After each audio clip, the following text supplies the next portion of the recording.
जो सबसे ज़्यादा और सबसे प्रमुख जो जिम्मेदार है इस प्रकृति के नुकसान के लिए, वह इंसान ही है। इंसान क्यों है? क्योंकि इंसान के ही भीतर भूख से ज़्यादा खा लेने की कामना है। इंसान के ही भीतर ज़रूरत से ज़्यादा पा लेने की वासना है, इच्छा है, कामना है। और यही कामना, यही इच्छा, यही भोग लेने की जो भावना है, यही इस प्रकृति के इस भयावहता के लिए सबसे ज़्यादा जिम्मेदार है। कि अन्य प्रजातियों के भीतर उतनी चेतना नहीं होती, उस स्तर की चेतना नहीं होती जिस स्तर की चेतना इंसान में होती है। और जिस चेतना को हमारे लिए आशीर्वाद का कारण बन जाना चाहिए था, जिस चेतना को हमारे लिए मुक्ति का साधन बन जाना चाहिए था, जिस चेतना को हमारे लिए चैन का, शांति का, आनंद का और सहजता का कारण बन जाना चाहिए था, वही चेतना मनुष्य के लिए अभिशाप बन गई। इंसान सिर्फ इस वजह से क्या कर रहा है क्योंकि उसे अपना कुछ पता नहीं है। उसे ये तो पता है कि जानवर का क्या धर्म है, उसे ये तो पता है कि अन्य प्रजातियों का क्या धर्म है, उसे ये तो पता है कि संसार का क्या धर्म है, लेकिन उसे ये नहीं पता है कि उसका स्वयं का क्या धर्म है, क्या स्वधर्म है। सर, ये प्रकृति के सामने जो समस्याएं हैं जिससे हमारा जलवायु परिवर्तन हुआ है, जो इसकी वजह, समस्या का मूल वजह क्या है और इसका सलूशन क्या है, सर अपनी राय दीजिए कृपया। आप पूछ रहे हैं कि प्रकृति के सामने जो इतनी विकराल समस्या खड़ी हुई है, जी सर, उस समस्या की मूल वजह क्या है और साथ ही साथ इसका समाधान क्या है। Yes sir. तो जैसा कि हम सब अपने जीवन में हर पल महसूस ही कर रहे हैं कि प्रकृति का व्यापक और बहुत ही विकराल, बड़े पैमाने पर नुकसान हुआ है। उसका लक्षण ये है कि जलवायु परिवर्तन की जो गंभीर समस्या प्रकृति के सामने, इंसान के सामने विकराल रूप में आई है, वही इस बात का प्रमाण है कि प्रकृति का नुकसान हुआ है। आप कह रहे हैं कि इसकी वजह क्या है? तो देखिए, पृथ्वी पर लाखों करोड़ों प्रजातियां पाई जाती हैं। अनेक तरह के जीव जंतु, पशु पक्षी, कीड़े मकोड़े पाए जाते हैं और उसी में एक स्पीशीज है, एक प्राणी है, इंसान है, एक प्रजाति है, इंसान है। इंसान एज ए ह्यूमन बीइंग, हम ही हैं जो इस प्रकृति के इतने भयावह रूप के लिए सबसे ज़्यादा जिम्मेदार हैं। जी सर। जिम्मेदार क्यों हैं? लाखों करोड़ों तरह की प्रजातियां पाई जाती हैं, लेकिन वो सब इसके लिए जिम्मेदार नहीं। जो सबसे ज़्यादा और सबसे प्रमुख जो जिम्मेदार है इस प्रकृति के नुकसान के लिए, वह इंसान ही है। इंसान क्यों है? क्योंकि इंसान के ही भीतर भूख से ज़्यादा खा लेने की कामना है। इंसान के ही भीतर ज़रूरत से ज़्यादा पा लेने की वासना है, इच्छा है, कामना है। और यही कामना, यही इच्छा, यही भोग लेने की जो भावना है, यही इस प्रकृति के इस भयावहता के लिए सबसे ज़्यादा जिम्मेदार है। मैंने कहा कि भूख से ज़्यादा खा लेने की भावना सिर्फ इंसान में है। जानवरों में भी होती है भूख को पूरा करने की भावना, भूख बुझाने की जो तृष्णा होती है, प्यास बुझाने की जो तृष्णा होती है, वह जानवरों में भी होती है। लेकिन जब जानवर का पेट भर जाता है, प्यास बुझ जाती है, तो वह अपनी जगह पर शांत हो जाते हैं। वह प्रकृति को किसी भी तरह का नुकसान नहीं पहुंचाते, प्रकृति का किसी भी अन्य तरीके से दोहन नहीं करते। अन्य प्रजातियां प्रकृति का सिर्फ अपने पेट के लिए ही इस्तेमाल करती हैं। लेकिन इंसान ही वह प्राणी है जो इस प्रकृति का दोहन, इस प्रकृति का उपयोग उस हद तक करता है जिस हद तक वह कर सकता है। क्यों करता है इंसान ऐसा? वह भूख से ज़्यादा क्यों पा लेना चाहता है? उसके अंदर इतनी भावना, संसार को ही जीत लेने की कामना क्यों होती है? क्योंकि वह डरा हुआ है। वह भीतर से इतना डरा हुआ है कि उसे हर पल इस बात का खटका बना रहता है, इस बात की चिंता सताती रहती है कि अगर कल या भविष्य में, निकट भविष्य में कोई आसन्न संकट उत्पन्न हो जाए जिसकी वजह से उसके सामने खाने की, पहनने की, भोग लेने की जो ज़रूरतें हैं वो उसके प्राप्त न हो पाएँ। इस भविष्य के लिए, इस भविष्य के आसन्न संकट से वह इतना चिंतित है कि वह प्रकृति को ही भोग लेना चाहता है, वह जीत लेना चाहता है पूरे प्रकृति को, और इसीलिए वह प्रकृति का इतना विनाश करता है, इतना दोहन करना है, इतना शोषण करता है, जिसकी वजह से प्रकृति के सामने इतना भयावह संकट खड़ा हो जाता है। अब सवाल यह है कि हम इतने डरे हुए क्यों होते हैं? आखिर पृथ्वी पर हजारों लाखों अन्य प्रजातियां भी हैं, वो उतनी नहीं डरी होती हैं, इंसान क्यों इतना डरा होता है? तो इसके पीछे सिर्फ एक वजह है। वो वजह यह है कि अन्य प्रजातियों के भीतर उतनी चेतना नहीं होती, उस स्तर की चेतना नहीं होती जिस स्तर की चेतना इंसान में होती है। और जिस चेतना को हमारे लिए आशीर्वाद का कारण बन जाना चाहिए था, जिस चेतना को हमारे लिए मुक्ति का साधन बन जाना चाहिए था, जिस चेतना को हमारे लिए चैन का, शांति का, आनंद का और सहजता का कारण बन जाना चाहिए था, वही चेतना मनुष्य के लिए अभिशाप बन गई।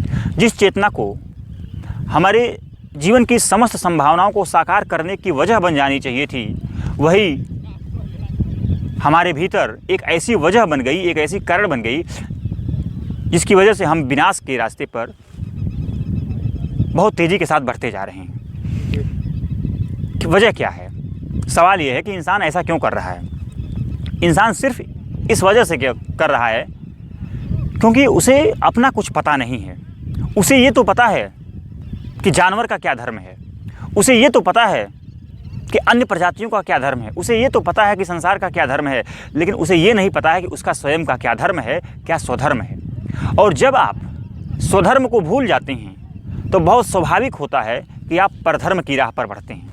जब आप अपने कर्तव्य को भूल जाते हैं, अपने उद्देश्य को भूल जाते हैं, अपनी मंजिल को भूल जाते हैं, तो बहुत ही स्वाभाविक होता है कि आप दूसरी राह पर बढ़ जाते हैं। बहुत ही स्वाभाविक होता है आप परधर्म की तरफ, अन्य रास्तों की तरफ बढ़ जाते हैं। तो मैंने कहा इंसान को अपना कुछ पता नहीं होता है। उसे ये नहीं पता है कि उसे वाकई में चाहिए क्या, और ये चाहिए क्या ये तो बात की बात है। सबसे पहले उसे ये ही नहीं पता है कि आखिर वो है कौन। जब उसको ये नहीं पता है कि आखिर वो है कौन, तो बहुत ही स्वाभाविक सी बात है कि उसे ये भी नहीं पता है कि उसे चाहिए क्या। तो आप जान पाएं कि आपको चाहिए क्या, आप जान पाएं कि आप हैं कौन, इसके लिए बहुत मेहनत करने की ज़रूरत नहीं होती है। बस थोड़ा सा श्रम, थोड़ी सी साधना और थोड़ी सी अपनी दृष्टि को भीतर की तरफ मोड़कर, यानी अंतर्दृष्टि में अंदर उतर कर के ये झांकने, जानने और महसूस करने की ज़रूरत होती है कि क्या सचमुच जिस राह पर मैं बढ़ रहा हूँ, क्या वही वो राह है, वही वो उद्देश्य है जीवन का जिसके लिए मैं पैदा हुआ था।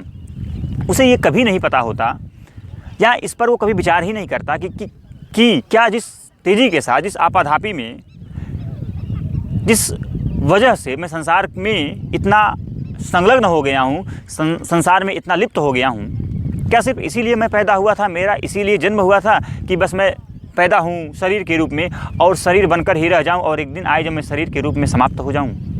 वह इतना जिज्ञासा नहीं करता, और उसकी इस जिज्ञासा न करने का ही प्रभाव और परिणाम होता है कि वह लगातार जीवन एक ऐसे ढर्रे पर, एक ऐसे पथ की तरफ बढ़ा देता है जिसे आप परधर्म कहते हैं। हम परधर्म की तरफ बढ़ते क्यों हैं? कारण ये है कि हमें अपना कुछ पता नहीं होता है, यानी कि हमें आत्म अज्ञान होता है। हम आत्म अज्ञान की ही राह पूरी ज़िंदगी चलते रहते हैं, हमें आत्मज्ञान नहीं होता। आत्मज्ञान क्या कहता है? आत्मज्ञान ये बताता है कि आप हैं कौन और आपकी वास्तविक ज़रूरत क्या है। तो जब आप ये जान जाते हैं कि आप हैं कौन और आपकी वास्तविक ज़रूरत क्या है, फिर आप उस ज़रूरत को पूरा करने की तरफ बढ़ते हैं न कि दूसरे की ज़रूरत को पूरा करने की तरफ बढ़ते हैं। तो हमारी जो मूल समस्या है वो हमारा आत्मज्ञान है, और हम अपने बारे में कुछ नहीं जानते, इसीलिए ही हम संसार को भोग लेना चाहते हैं, क्योंकि हमें किसी ने बता दिया है कि आपकी जो चाह है, जो प्यास है, वो प्यास इस संसार में बुझ जाएगी। इसीलिए हम संसार में ज़्यादा से ज़्यादा पा लेना, ज़्यादा से ज़्यादा हासिल कर लेने की आपाधापी में हैं। हमारा जो सारा कंपटीशन, प्रतिस्पर्धा इस बात को लेकर के होती है हम कितना ज़्यादा हासिल कर लें, अर्जित कर लें।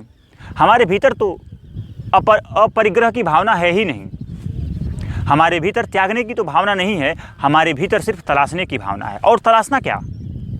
सिर्फ संसार को तलाशना, कि संसार में कुछ ऐसा मिल जाए जो हमारे भीतर की आखिरी चाह को समाप्त कर दे। लेकिन यह संभव नहीं होगा, क्योंकि जो आपके लिए आखिरी चाह है ना वो संसार नहीं है।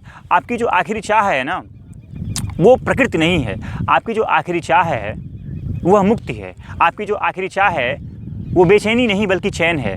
आपकी जो आखिरी चाह है वो तड़प नहीं बल्कि शांति है। और शांति, सहजता, आनंद और मुक्त के लिए आपको आत्मज्ञान चाहिए, और आत्मज्ञान के लिए अध्यात्म चाहिए।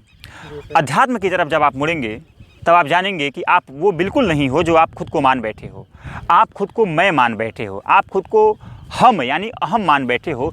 और जब आप अहम के भाव से, मैं के भाव से भर जाते हो, तभी संकट खड़ा कर देते हो प्रकृति के सामने।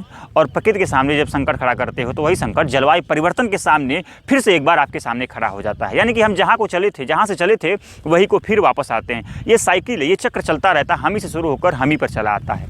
तो जब भी प्रकृति की बात आएगी, प्रकृति के क्षरण की बात आएगी, दोहन और शोषण की बात आएगी, जलवायु परिवर्तन की बात आएगी, तो उसके केंद्र में मनुष्य है। मनुष्य का अहंकार है, अहम भाव है, उसकी मैं की भावना है। और उसकी मैं की भावना समाप्त जब तक नहीं होगी तब तक न तो प्रकृति का कुछ समाधान हो पाएगा। ऊपर से आप कितनी भी सामाजिक, आर्थिक, राजनीतिक और प्राकृतिक व्यवस्थाएं कर लें, लेकिन सिर्फ वो दर्द के ऊपर एक ऐसी औपचारिक दवा करने भर जैसा है जो भीतर का जो दर्द है उसको समाप्त नहीं कर पाएगी। तो भीतर का जो दर्द है वो समाप्त हो पाए, उसके लिए ज़रूरी है कि आप स्वयं को जानें। आप ये जान पाएँ कि आपका धर्म क्या है। जब आप अपने धर्म की राह पर बढ़ेंगे तभी आपका भी भला होगा, और उसी में इस प्रकृति का भी भला है, इस संसार का भला है। आप अपने धर्म की राह पर बढ़ पाएँ, आप अपने जीवन को समझ करके सच्चाई और ऊंचाई की राह पर बढ़ पाएँ, उसके लिए चाहिए आत्मज्ञान। और आत्मज्ञान ही वो कुंजी है, आत्मज्ञान ही वो कुंजी है जो हर उस ताले को खोलती है, जिसको खोलने के बाद न सिर्फ आपका ही जीवन बेहतर होता है बल्कि इस प्रकृति का, इस संसार का भी जीवन बेहतर होता है। आत्मज्ञान ही वो कुंजी है, वो दवा है जो हर दर्द की इलाज एक साथ कर देती है। जैसे कहते हैं ना, एक ही साध है सब सद है, सब साध है सब जाए। आप दुनिया में तमाम तरह की कोशिश कर लेंगे, कुछ भी अस्थाई समाधान नहीं निकल पाएगा। अस्थाई समाधान तो तब निकलेगा जब आप स्वयं को बदलेंगे। बिना स्वयं को बदले न तो आप खुद को बदल पाएंगे, न ही संसार को बदल पाएंगे, और न ही प्रकृति का कोई समाधान निकाल पाएंगे। तो समाधान की बात आपने करी, तो समाधान के मूल में सिर्फ एक बात है कि आप स्वयं को बदलिए। स्वयं को बदलने के लिए आपको आत्मज्ञान चाहिए। आत्मज्ञान ये बताता है कि आप हैं कौन और आपका स्वधर्म क्या है। जब आप स्वधर्म की राह बढ़ते हैं तो न प्रकृति का नाश होता है, न जलवायु परिवर्तन का संकट का सामना आपको करना पड़ता है, न ही आप बेवजह का परेशान, हताश और निराश होते हैं। तो यही है वो समाधान और वजह जिस पर हमें विचार करना चाहिए। ठीक है सर, बहुत बहुत धन्यवाद।